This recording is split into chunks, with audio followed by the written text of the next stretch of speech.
সামির হোসেন চৌধুরীকে সাথে বৈঠক নিশ্চয়ই নতুন একটা উইন্ডো আমাদের রাজনীতিতে খুলেছে। এমন সময় খুলেছে যখন প্রফেসর ইউনূসের চাকরিদাতাদের সাথে তার সম্পর্ক ভেঙে গেছে মনে হচ্ছে, এবং মাস্টার মাইন্ড নিজেই তার চাকরি নিয়ে হতাশা প্রকাশ করেছে, সে আছে কি নাই। এবং সর্বশেষ সার্জিস আলম বলার চেষ্টা করেছে যে মৃত্যু ছাড়া তাতে কোনো সেফ এক্সিট হবে না। এগুলোকে কানেক্ট করা যায় একটা আরেকটা। প্রথম ব্যাপার হইতেছে যে আমি যে ব্যাপারটা বলবো সেটা হচ্ছে সার্জিস আলম, হাসনাত এরা রাজনীতির মাঠে এরা এরা অনেকটা পোকামাকড়ের মতো। ওরা নিজেদেরকে যতই চালাক মনে করুক, যতই মনে করুক ওরা অনেক কিছু জানে, ওরা কিছুই জানে না। বরঞ্চ ওদেরকে নিয়ে কিভাবে খেলা হয়েছে, কিভাবে খেলা হচ্ছে, ওদেরকে মার্কিন প্রশাসন কিভাবে মনে করে, আমার ধারণা সার্জিসের থেকে আমিই ভালো জানি। আমার অন্ততপক্ষে কনফিডেন্ট আমি বলতে পারি যে মার্কিনীরা সার্জিসকে, হাসনাত কিংবা এনসিপির এদেরকে, নাসির পাটোয়ারিদেরকে নিয়ে কি খেলাটা খেলছে, তাসলিম যারা, সেটা আমাদের সম্মুখ ধারণা আছে। পরিষ্কার আমার ধারণা আছে কাদের সাথে কন্ট্যাক্ট করছে, কিভাবে করছে না করছে, সমস্ত ধারণা আমি অন্ততপক্ষে মনে করি যে আমার সেই ধারণাটা আছে। দেখেন, বাংলাদেশ আওয়ামী লীগ ৭৭ বছরের পুরনো একটা দল। বাংলাদেশ আওয়ামী লীগকে নানান রকমের ট্র্যাপে ফালানোর চেষ্টা করা হবে, কিন্তু আমি এটা বিশ্বাস করি যে বাংলাদেশ আওয়ামী লীগ এমন কোন ট্র্যাপে পাড়া দেবে না যেই ট্র্যাপটা এই মৌলবাদীদেরকে এক ধরনের বৈধতা দেবে। ফলে আমি আমি নিশ্চিত যে এই পুরো ব্যাপারটা সম্পর্কে বাংলাদেশ আওয়ামী লীগের যেই যারা সিদ্ধান্ত মেকিং এর জায়গাতে আছেন, সবচেয়ে বড় ব্যাপার সভানেত্রী জীবিত, মাননীয় প্রধানমন্ত্রী এবং বাংলাদেশ আওয়ামী লীগের সভানেত্রী তিনি জীবিত আছেন, তিনি ওয়াকিবহাল আছেন এন্ড এভরিথিং। ফলে আমি শুরুতেই আপনার আলোচনার শুরুতেই বলেছি যে এই বিষয়টা নিয়ে আমি খুব বেশি আলোচনা করতেও চাই না, বরঞ্চ আমি এটাকে ঠান্ডা মাথাতে পর্যবেক্ষণ করতে চাই। কিছু জানার থাকলে ইন্টারনাল পদ্ধতি আমাদের আছে জানার কি হচ্ছে না হচ্ছে। তবে যেসব পরিকল্পনা বা যেসব পরিকল্পনারা এই মার্কিন সাম্রাজ্যবাদীরা করার চেষ্টা করছে, তাদের পরিকল্পনার কথা এর আগে আমি ফেসবুকে লিখেছি। তাদের পুরো পুরো স্ট্রেট ফরওয়ার্ড তাদের যে ইচ্ছাটা সেটা হচ্ছে যে তারা বাংলাদেশে একটি নতুন রাজনৈতিক বলয় তৈরি করবে, এবং সেটা মার্কিন সুবিধা মতো। সেই সুবিধা অনুযায়ী তারা প্রধানত জামাতে ইসলামী, এনসিপি এদের দুজনের সমন্বয়ে তারা বাংলাদেশে একটি রাজনৈতিক আবহ তৈরি করতে চায়।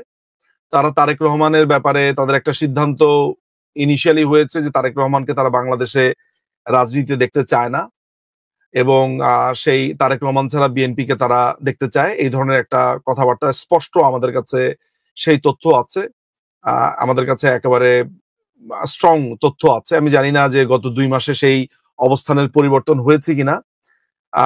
এখানে নানান ধরনের হিসাব নিকাশের ব্যাপার আছে। এক ধরনের তারেক রহমান আমার প্রতিপক্ষ হতে পারে, বিএনপি আমার প্রতিপক্ষ হতে পারে, কিন্তু তারেক রহমানকে আমি বাংলাদেশ আওয়ামী লীগের একজন কর্মী বা সমর্থক হিসেবে যদি বলি যে তারেক রহমানকে আমি দেখতে চাই না, তারেক রহমান রাজনীতি করতে পারবে না, আমি প্রতিপক্ষ হিসেবে বলা এক কথা, কিন্তু যখন বাইরের কোনো একটা রাষ্ট্র এসে এগুলা বলবে তখন আমার দীর্ঘ আপত্তি আছে। এই কারণে আপত্তি আছে যে বাইরের কোনো রাষ্ট্র আমাদের দেশের কোনো রাজনীতিবিদ বা আমাদের দেশের কোনো রাজনৈতিক দলের ব্যাপারে সিদ্ধান্ত নেবে, এইটা যদি আমি আজকে মেনে নেই, তাহলে পরশুদিন আমাকে এসে যখন তারা মাইনাস করার চেষ্টা করবে তখন সেটাও অন্য দল মেনে নেবে। ফলে আমার ব্যক্তিগত কথা হচ্ছে যে বাংলাদেশের রাজনৈতিক সিদ্ধান্ত বাংলাদেশের রাজনীতিবিদরা নেবেন, বাংলাদেশের রাজনৈতিক দলগুলো নেবেন, বাংলাদেশের মানুষ সিদ্ধান্ত নেবেন। কোন পশ্চিমা দেশ এসে বাংলাদেশের ব্যাপারে সিদ্ধান্ত নেবে, অন্য দেশের ব্যাপারে আক্রমণ করার জন্য বাংলাদেশকে তারা কাতার বানাবে, দোহা বানাবে, বাংলাদেশকে তারা দুবাই বা সৌদি আরবের মতো মার্কিন মিলিটারি বা ভেনেজুয়েলাতে যেরকম করতে চেয়েছে সেরকম করতে যাবে, চিলিতে যারা যা করেছে তা করতে চাবে, কিউবাতে যা করতে চেয়েছে তা করতে চাবে, সেটা হতে পারে না। ৩০ লক্ষ প্রাণের বিনিময়ে এবং অসংখ্য ২ লক্ষ বা তারও বেশি নারীর সম্ভ্রম, হত্যা, মৃত্যুপুরী বা এক ভয়ঙ্কর ঘটনার মধ্যে দিয়ে বাংলাদেশ মুক্তিযুদ্ধ স্বাধীন হয়েছে। এই দেশকে মার্কিন সাম্রাজ্যবাদীরা যেই অবস্থার মধ্য দিয়ে এই মুহূর্তে নিয়ে যেতে চায় বাড়ি ভাই, আনফরচুনেটলি আমি যে আপনাকে খুব বেশি ডিটেল বলবো তেমনও নয়। আসলে অনেক কিছু মুখ বুঝে সহ্য করতে হয়। একটা কথাই আমি আপনাকে স্পষ্ট বলতে চাই যে বাংলাদেশে এই মার্কিন বুর্জোয়াদের, মার্কিন ক্যাপিটালিস্টদের এবং এই যুদ্ধবাজদের স্থান করে দেওয়াটা বাঙালি, আমি মনে করি যে এটা যদি তারা এই রাস্তাটা করে দেয় এই ভুল পথে পা দিয়ে, তাহলে আমি মনে করি যে সামনের দিনে তারা ভয়ানক রকমের পস্তাবে। বাংলাদেশ আওয়ামী লীগ, আমাদের মাননীয় প্রধানমন্ত্রী শেখ হাসিনা, বাংলাদেশ আওয়ামী লীগের সভানেত্রী, তিনি দীর্ঘ সময় ধরে বলে এসেছেন যে মার্কিন সাম্রাজ্যবাদীরা এই দেশে কি করতে চেয়েছে, কিভাবে তার কাছে সেন্ট মার্টিন চেয়েছে, কিভাবে চিটাগং, কিভাবে পার্বত্য চট্টগ্রামের অঞ্চলগুলো দখল করতে চেয়েছে এবং কিভাবে তিনি তা ঠেকিয়ে রেখেছেন, এইসব মানুষের কাছে স্পষ্ট হয়ে গেছে। আপনি সার্জিস আলম যে বক্তব্য দিয়েছে, আমি আপনাকে খুবই দায়িত্ব নিয়ে একটা কথা বলি বারি ভাই, সার্জিস আলম এবং হাসনাত কি বলে কমপ্লিট ইগনোর করেন। এরা কমপ্লিটলি রাজনীতির মাঠে বাচ্চা পোলাপান। আমি তো বললাম যে কিছুক্ষণ আগে মার্কিন এমবেসিতে যা হয়েছে আমি যা জানি ওরা এটা জানেও না। ওদেরকে নিয়ে যতই মিটিং করুক না করুক, পরিকল্পনা সম্পর্কে আমাদের সম্যক ধারণা আছে যে মার্কিনীরা কি করতে চায় এখানে। Simple as that. আপনি যদি বার্মা অ্যাক্ট পড়েন, আপনি যদি কোয়াডের অবজেক্টিভ গুলো দেখেন, আপনার কাছে পরিষ্কার হয়ে যাবে তারা এই অঞ্চলে এমন একটা মিত্র শক্তি চায়, এমন একটা মিত্র গভর্নমেন্ট চায়, যেই গভর্নমেন্ট বাবুরাম সাপুরে ওই কবিতাটার মতো বা ছড়াটার মতো, করে নাকো ফোসফাস মারে নাকো ঢোস ঢাস, এই করে নাকো ফোসফাস মারে নাকো ঢোস ঢাস একটা মিত্র গভর্নমেন্ট চায়। Simple as that. এই এই এই অঞ্চলে মার্কিনীদের ঘাঁটি এবং মার্কিনীদের যে হেজিমনি বা আধিপত্য তৈরি করবার সবচাইতে ভয়ানক লেভেলের বাধা বলবো বাঙালিদের জন্য সবচাইতে মমতাময় একটা দেয়াল হয়ে উঠেছিলেন মাননীয় প্রধানমন্ত্রী শেখ হাসিনা। তাকে নানান ধরনের মেটিকুলাস ডিজাইন এবং প্ল্যানের মাধ্যমে তাকে নানান রকমের তকমা দিয়ে আজকে যেই অপদস্থ করবার চেষ্টা করা হয়েছে, বাঙালি একদিন সেটা টের পাবে এবং বাঙালি তখন ওই মাতম করবে, হায় হায় হাসিনা, হায় হাসিনা করবে, কিন্তু তখন আর সময় থাকবে না। ফলে আজকে আমাকে অনেক কিছু বলবে, অনেকেই গালিগালাজ করবে, এই করবে সেই করবে, কিন্তু মাথায় রাখতে হবে যে এই দেশে আমি জন্ম নিয়েছি, এই দেশের প্রতি আমার দায় আছে। মৃত্যু অবধি এই দেশকে আমরা কোনো বিদেশি বেনিয়াদের কাছে তুলে দেব না। আজকে যেটাকে মনে হচ্ছে যে আওয়ামী লীগ গেছে খুবই আনন্দিত, ও জানেও না যে তাকে কিভাবে এই দেশটা তার হাত থেকে ছুটে যাচ্ছে। সে শুধু দেখেছে ইন্টারনাল রাজনীতি, সে শুধু দেখেছে আওয়ামী লীগের প্রতি তার ঘৃণার যেই সে ব্যক্তিগতভাবে আওয়ামী লীগকে পছন্দ করে না, সেইটাকেই সে কেন্দ্র করে যে চিন্তাটা করেছে, সেই চিন্তা তার প্রসারিত হতে পারেনি। এইটাও মেটিকুলাস ডিজাইনের অংশ বলে আমি মনে করি। ফলে আমাদের এই অঞ্চলে এই জায়গাতে আজকে আপনি সাবর হোসেন চৌধুরীর সাথে যেই মিটিংটা দেখছেন, আজকে আপনি আপনাকে সাবর হোসেন চৌধুরীর মিটিংটার কেন প্রয়োজন হলো, কি কারণে প্রয়োজন হলো, কেন গেল, সো এগুলো নিয়ে আমি ফেসবুকে লিখেছি যে এগুলো নিয়ে আমি বিশ্লেষণ করতে চাই না। This is not time. আমরা জানি, উই আর মানে পরিষ্কার ভাবে জানি হোয়াটস গোয়িং অন। ফলে এটা নিয়ে এত চিন্তার কোনো কারণ আমি দেখি না। সোজা বাংলাতে একটাই কথা হচ্ছে যে বাংলাদেশ আওয়ামী লীগ তার নিজের ক্ষমতা এটা বুঝতে হবে এবং আমরা আমাদের যে কর্মী, আমাদের নেতৃবৃন্দ আছে, আমাদের যে তৃণমূল আছে, তাদের সমন্বয়ী আমরা 77 বছর 78 বছরের পুরনো দল, আমরা জানি এই বাংলাদেশকে কিভাবে মুক্ত করতে হবে, আমাদের সেই পরিকল্পনা আছে। একটা কথা বললেন যে দেশটাকে বিদেশি বেনিয়াদের হাতে তুলে দেয়া যাবে না, তুলে দেয়া কি কোনো বাকি আছে মনে করেন আপনি? দেখেন, অনেকগুলো পরিকল্পনা হয়েছে, অনেকগুলো প্রতিজ্ঞা হয়েছে, অনেকগুলো প্রচেষ্টা হয়েছে, কিন্তু এখনো পর্যন্ত ভাবে ওই সেট গুলো এখনো পর্যন্ত ফুলফিল হয়নি। সেই ফুলফিল করার জন্য একটু সময়ের প্রয়োজন। আমি মনে করি সেই সময়টা তারা পাবে বলে আমি অন্ততপক্ষে মনে করি না। সেই জায়গা থেকে আমি বলেছি যে তুলে দেওয়া যাবে না। ইনফ্যাক্ট সেই স্থাপনাগুলো যদি করেও ফেলা হয়, আমি মনে করি যে মুক্তিযুদ্ধ, মুক্তবুদ্ধি, প্রগতিশীল রাজনীতি বাংলাদেশ আওয়ামী লীগ তার নেতৃত্বে রয়েছে, তারা সেটাকে ধূলিসাৎ করবে। কারণ কোনো অন্যায় যদি ঘাঁটি গেড়েও বসে, সেটিকেও নস্যাৎ করতে বাংলাদেশ আওয়ামী লীগ একরত্তিও পিছু পা হবে না। আমি অনেক কথা মেটাফোর আকারে বলেছি, আমি অনেক কথা আকার ইঙ্গিতে বলেছি। যারা বিজ্ঞ পাঠক বা দর্শক আছে, তারা নিশ্চয়ই বুঝতে পারছে যে আমার এই বক্তব্যগুলো অনেকটা আমি আড়ষ্টভাবে বলছি, আমি পুরোটা বলছি না। নিশ্চয়ই যারা বোঝার তারা বুঝবে, বুঝে নেওয়াই উচিত, কারণ এই প্রসঙ্গে আমি খুব বেশি বিস্তারিত কথা বলতেও চাই না। শেখ হাসিনার আমলে এই দেশে পদ্মা সেতু 100 বড় সেতু হয়েছে, পারমাণবিক বিদ্যুৎ কেন্দ্র, মেট্রো রেল সহ নানা দৃশ্যমান অবকাঠামো হয়েছে বাংলাদেশে।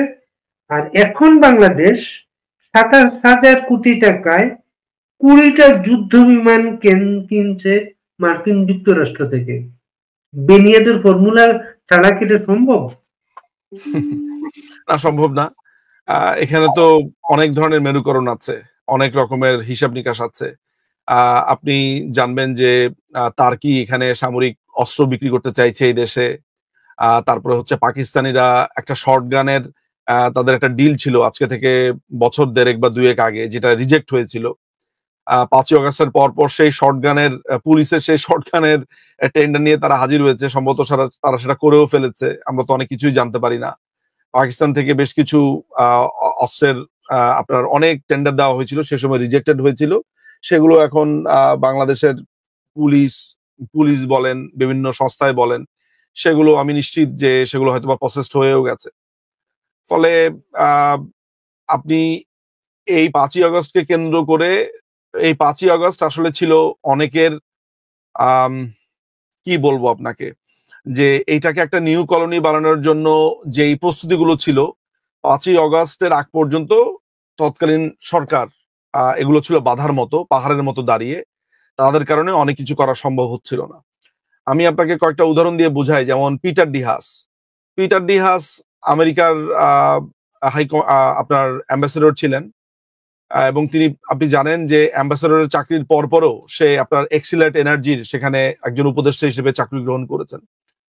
আমি আরেকজন ব্যক্তির নাম বলবো। অনেকেই সে ব্যক্তির নাম আ শোনেনি। আমি দর্শক যারা আছে তারা নিশ্চয়ই গুগল করে তার ঠিকানা বলতে তার সমস্ত কিছু বের করে ফেলতে পারবে। তার নাম হচ্ছে ম্যাথিউ বে। ম্যাথিউ বানানটা অনেকে জানবে। বিইএএইচ মনে হয় তার লাস্ট নেম। ম্যাথিউ বে, এটা দিলেই বের করতে পারবে। American high commission. পাঠকদেরকে বলব যে তার ব্যাপারে একটু গুগল করার জন্য, তার ব্যাপারে খোঁজ নেওয়ার জন্য। এরকম অনেক নাম না জানা ব্যক্তিরা আছে যারা এইসব জায়গাতে ভূমিকা রেখেছে। তারপর আরো কয়েকজনের নাম আমি আসলে বলতে পারি। কিন্তু আমি একজনের নাম দিয়েই বললাম। সুতরাং অনেক প্লেয়ার এখানে আছে, অনেক খেলোয়াড় এখানে আছে। আ আমেরিকান যেই পররাষ্ট্র নীতি যেটা আছে, সেটা সরকার পরিবর্তন হলেই যে তাদের যে একটা ব্রিগার আ পট পরিবর্তন হয় সেটাও না। তারা মূলত ফরেন যে পলিসিটা, সেটা তাদের অনেকটা irrespective of তাদের পলিটিক্যাল পার্টিজ এর চেঞ্জিং অর নট চেঞ্জিং, এটা ডাজন্ট ম্যাটার। ম্যাটারটা হচ্ছে যে তাদের পরিকল্পনাটা এটা আসলে আ রাস রাষ্ট্রীয়ভাবে আসলে এমনভাবে নেওয়া থাকে যে পট পরিবর্তন হলেও সেটা আসলে খুবই কম পরিবর্তন হয়। ফলে এই অঞ্চলে তারা আম আ মায়ানমারকে ২ ভাগ করবার মধ্য দিয়ে কিংবা পার্বত্য চট্টগ্রামে নতুন রাষ্ট্র কিংবা এখানে একটা বেস করবার মধ্য দিয়ে তারা চায়না এবং ইন্ডিয়ার দিকে যেই অস্ত্র তাক করেছে বা করতে চায়, বাংলাদেশ যেন কোনোভাবেই সেটির একটি আ আ বলবো প্র্যাকটিসিং গ্রাউন্ড না হয়। অনেকেই মনে করে আমরা বাঙালিরা খুবই সেলফ প্যাম্পার্ড। আমরা মনে করি আমেরিকা মনে হয় সারাদিন আমাদেরকে নিয়ে ভাবে। ওরা মনে হয় আমাদের ভয়ে, মানে আমাদের চিন্তায় থরহরি কম্প। আসলে ব্যাপারটা ওরকম কিছুই না। আমেরিকা আমাদেরকে ২ পয়সারও পাত্তা দেয় বলে মনে হয় না। কিন্তু তারা আমাদের ল্যান্ডটা ব্যবহার করতে চায় এবং যারা তারা যাদেরকে নিয়ে চিন্তিত সেটা হচ্ছে চায়না এবং আ ভারত। তো নানানভাবে কন্ট্রোল করবার উম মাধ্যমটাই বাংলাদেশ। কিন্তু তারা যার কারণে অসম্ভব রকমের এখানে বাধাগ্রস্ত ছিল, তিনি আমাদের মাননীয় প্রধানমন্ত্রী শেখ হাসিনা। এটার মানে এই না যে তিনি আমেরিকার শত্রু ছিলেন। তিনি কোন রাষ্ট্রের সাথে শত্রুতার সম্পর্ক এগুলো রাখেনই উনি। তিনি যেটা করেছেন, তিনি সিম্পলি জোট নিরপেক্ষ রাষ্ট্র আমরা। বাংলাদেশকে তিনি ব্যাটল ফিল্ড হতে দিবেন না। বাংলাদেশকে একটি শান্তির রাষ্ট্র তিনি করতে চান এবং তিনি বাংলাদেশকে অবকাঠামোগত উন্নয়নের মধ্য দিয়ে এখানে প্রচুর অপরচুনিটি বৃদ্ধি করতে চেয়েছেন। একটা পদ্মা সেতু করলে কি শুধু আমি আর আপনি গাড়ি নিয়ে পার হবো এইটাই?